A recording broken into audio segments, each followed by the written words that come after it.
چا سره چې قرآن وي هغه شرپسند کیدی شي؟ چا سره چې احادیث د محمد مصطفی صلی الله علیه وسلم وي شرپسند کیدی شي؟ لتا نظر لتا قربان شمیړنې سلمیا آواز د سنیت په نوم باندې کیږي. وی اهل سنت والجماعت کې سلورو مذهبونو کې داخل شه. دا سلور مذهبونه هم مطالعه کا، فوراً ما اهل الحدیث کېږه. دا آواز هم واورا، دا خلق هم مطالعه کا. دا حنفیت نه بعد بیا د اشاعره او د ماتوریدیت آوازونه ویل کېږي. دا هم مطالعه کا، دا هم وګوره. بیا د ماتوریدیانو احناف ورونو یو بل آواز لګي چې دیوبندي شه، دا فکر هم مطالعه کا. بل یو آواز لګي بریلی شه، دا آواز هم مطالعه کا. بل یو آواز لګي حیاتی شه، دا آواز هم مطالعه کا. بل یو آواز لګي مماتی شه، دا خلق هم وګوره. ټول د قال الله او قال الرسول په تانچه کې وګوره.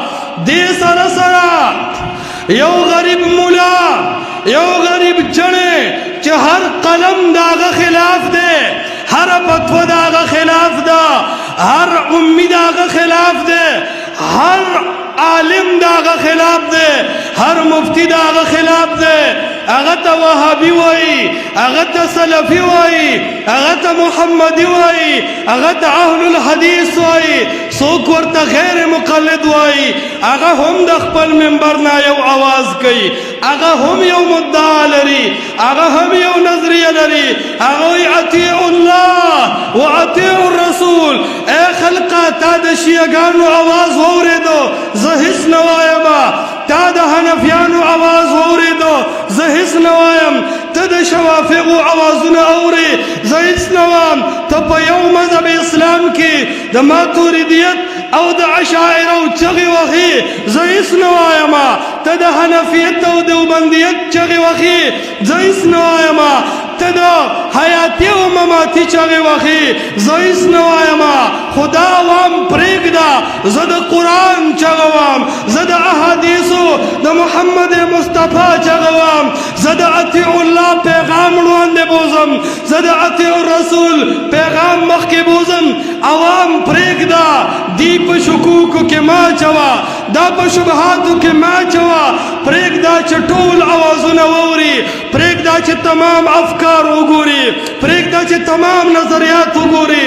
چې په زړه یې ارمان نه وي، په رب مې دې قسم وي، هره ډله به ځان ستړې کي، هره فرقه به ځان ستړې کي، هر صلاحیت به ولګوي. د منطق مولان به هم وي، د فلسفې او د نحوې مولان به هم وي. خپل شوشه به جوړه کي. خو یو سلفي عالم چې د قال الله او قال رسول الله آواز پورته کی، عوام بیا نه ټینګېږي. او انشاءالله دې مسلک حق ته رس تر روز عوام را روان دي.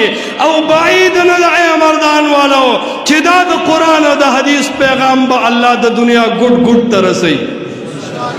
بعید نه ده انشاءالله. نمداهن بدعتي خوخوم، نرافزين خارجي خوخوم. د اهل حق علماء نظر شم، اهل الحديث او سلفي خوخوم. د اهل حق علماء نظر شم، اهل الحديث او سلفي خوخوم.